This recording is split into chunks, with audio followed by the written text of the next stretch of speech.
everyone, you're watching Newegg TV. I'm Jennifer, and today we're back in my kitchen. I'm going to be giving you a product overview and demonstration of this Rosewill toaster oven and broiler, and later we're going to be making some delicious flatbread pizzas. So let's get started. Okay, so first off, let's go over the physical features of this toaster oven and the accessories that it comes with. This is a steel construction with glass window, and it is important to note that the surface shroud on the toaster oven does get hot while it's cooking, so make sure no small hands can reach up and accidentally touch that, or don't bump an arm or an elbow into it. Keep it somewhere on your counter space where it's not going to be in the way while you're doing other food prep or working in your kitchen if things are cooking inside of it. So it has a plastic handle on the front designed to keep you from getting burned. Obviously, you don't want to ever grab the edges of the glass after you've cooked something, and it lowers right down like that. Inside, there are two heating elements that are electric, one on the bottom and one on the top for broiling. And underneath, there is a crumb tray that you can pull out to clean it. And also that acts as a partial drip pan, but it does come with another drip pan included. And let me pull that over here now. We could take a look. So let's set this up here for just a moment. The first thing I want to show you is the rack. Now this rack is positionable two different ways. You can have it this way, which is to lower it so you see how the divots and the elbows kind of come down, or you can turn it this way to make the rack a little bit taller if you need to get the food, if you're broiling something closer to the heating element. Inside this toaster oven, there is actually three different rack positions, which is pretty handy actually. A lot of smaller toaster ovens will only have one or two rack positions. So on the lowest rack, you can only set the grill rack one way, or I'm sorry, on the lowest setting, you can only set the rack with the shelf in the upward position. But on any of the other ones, you can easily turn it over so that you can get the food that you're cooking in the right position for heating inside the oven. And then here it is on the tallest setting right here. So that can actually toast things really close to your heating element. So be sure that your food size will not actually come in contact with that heating element while you're cooking, or it will burn. I'm going to set that right there. Okay, so let me move this down now. We can move on to some of the other accessories. This we will be using later. This is the pizza plate that's included. It has ventilation holes in the bottom. Also, this is a somewhat non-stick surface, so I recommend hand washing this and not putting it in the dishwasher. And that can slide in just like this right onto the rack.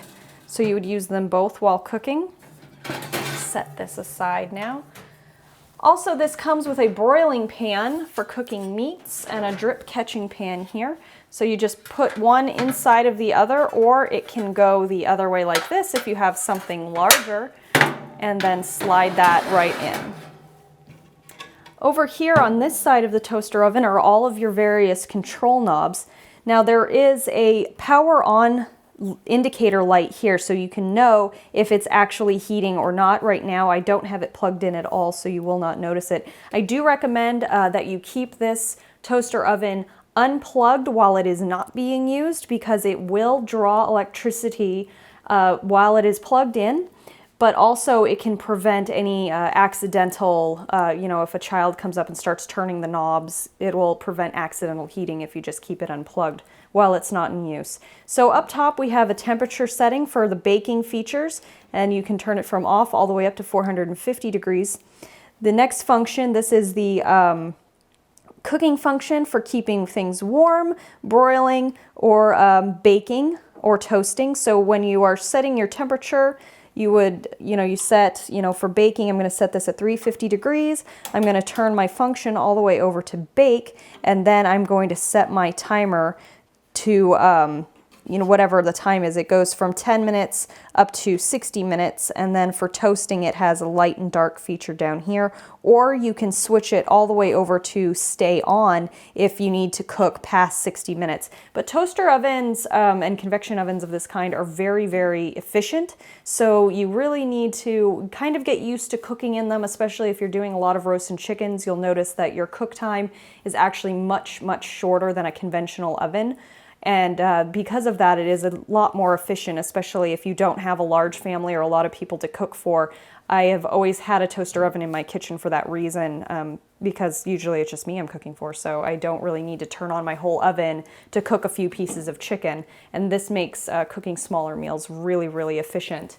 So I'm going to go over now a few of the other features. Oh, I should mention that it comes with this great instruction and cooking guide here Rosewill provides in the user manual. I'm going to go over a few of the features here with you, just so you can know what kind of things can be accommodated inside. So when you're baking, this toaster oven can accommodate a bundt pan, a 6-cup muffin pan, a 9-inch pie pan, a 9-inch loaf pan, or an angel food cake pan, and they do not recommend the use of roasting bags or plastic or glass containers in the oven. So steel, or if you have aluminum, that's Teflon coated only inside, no glass containers. It's simply because glass heats, it insulates the food that you're cooking, so you'll run into two problems when you're cooking with glass. You'll either undercook it and have to add a lot of time, and it kind of makes it difficult to control the quality of the food, or you will overcook it because the glass will get very hot and you'll end up dehydrating or burning the edges of things like brownies, especially don't do well in glass pans. Also, you can accommodate up to a 6-pound roast or an 8-pound chicken or turkey inside. They do recommend that you periodically check the cooking progress with a thermometer, even though they do provide some cooking guidelines for those types of meats. And also to be sure to keep the broil rack and the drip pan inside the oven so that no drippings run over the heating element in the bottom. Care and cleaning on this is going to be to make sure that you never immerse it. Keep it unplugged. You're going to be doing kind of a damp towel wipe down with it. They don't recommend doing what you would do with a conventional gas oven, which is heating it up to 500 degrees and just burning everything off in it. You're going to want this to be off and cool before you start your cleaning process. Try not to use any harsh solvents, just mild soap and warm water and some good old-fashioned elbow grease. And I think that covers everything. I think that I will show you more features as we get using it, but let's start cooking. We're all getting hungry in the kitchen. All right, so I have everything prepped for my flatbread pizzas. I have some of this flatbread, which is kind of like a large pita that I found at the grocery store pre-made. I have sliced some mozzarella. I've also caramelized some onions. And then the rest of my ingredients over here on the plate, I have some crumbled gorgonzola, some figs, which I'm going to slice up in a moment, and some arugula on this side. Then out of my pantry, I've pulled some balsamic vinegar, olive oil, and a pepper shaker. So I'm going to go ahead and slice the figs really quick. Now the toaster oven, they do recommend that you preheat it for 5 minutes before broiling. So I'm going to go ahead and do that now while I'm slicing. So first I'm going to plug in the toaster oven. Then I'm going to set the function to broil. I'm going to turn the temperature all the way to 450 degrees, and I've pre-placed the rack with the drip pan inside so that if anything falls off the pizza plate, it won't reach the heating element and burn. So now I'm just going to go ahead and turn it on. Now you do have to turn the timer past 10 minutes to turn the power on, and then adjust it back to 5 minutes so that it will continue heating. And now I'm going to chop the figs while the oven is heating up. All right, so I've chopped everything and now I'm ready to assemble my pizza. I'm going to start with a little olive oil. I'm just gonna pour it right onto the flatbread, and then I'm just using the spoon to spread it around.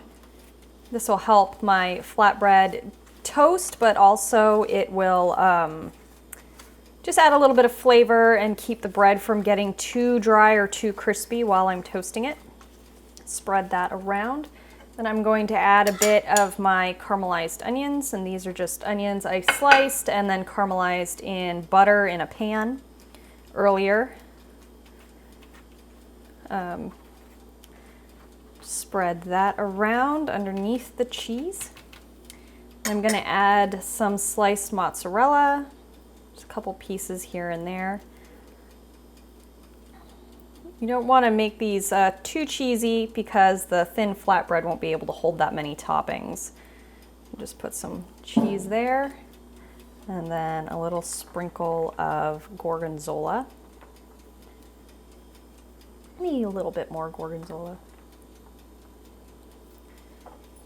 Give it some cracked black pepper, and then put on my figs.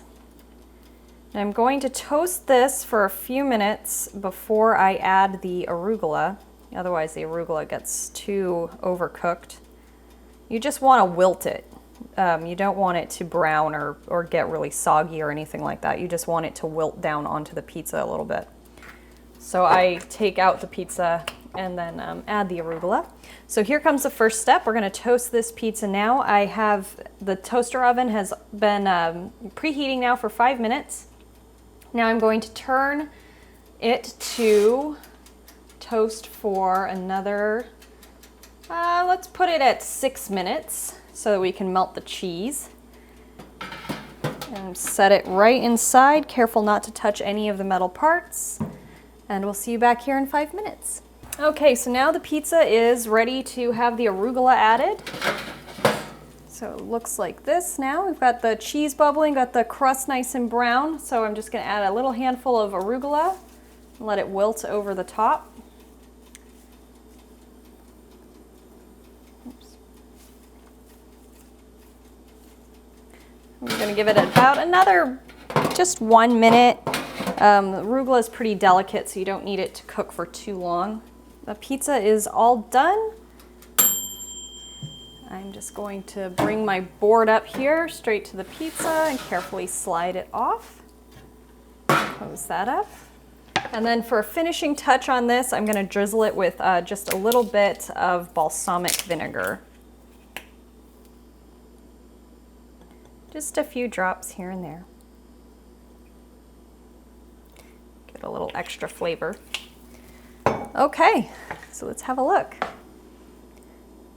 All right, well that wraps up this product overview and demonstration of the Rosewill toaster oven and broiler. If you've enjoyed this video or found it helpful, please like it and also subscribe to our various YouTube channels.